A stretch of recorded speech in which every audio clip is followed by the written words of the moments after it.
वडघळच्या अंगणवाडीमधील पोषण आहारामध्ये मेलेला उंदीर सापडल्याच्या प्रकरणाची चौकशी सुरू असतानाच दुसरा धक्कादायक प्रकार पेणमध्ये समोर आलाय।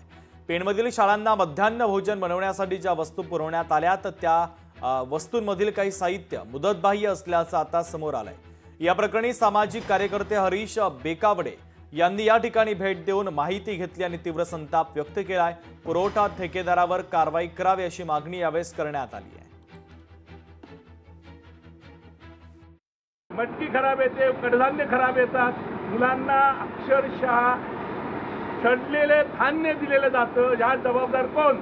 असे जे कॉन्ट्रॅक्टर आहेत ज्यांनी हा माल पुरवला जातो त्यांच्याकडून, त्यांना तात्काळ त्यांना बंद करा। त्यांच्याकडनं एक कॉन्ट्रॅक्ट काढून घ्या आणि चांगल्या प्रतीचं धान्य जर मुलांना देत नसेल तर महाराष्ट्र शासनाने हा प्रकल्प बंद करा। अक्षरशः चांगल्या दर्जाचं धान्य द्या, अन्यथा ही विषारी खिचडी मुलांना घशात घालून त्यांचे प्राण घेऊ नका, असं सामाजिक कार्यकर्ता म्हणून आपल्याला प्रत्यक्ष सूचना देतो। नाहीतर याच्या पुढे मोठं उग्र आंदोलन केलं जाईल। लोकशाही मराठी ऐका, पहा, जागरूक रहा।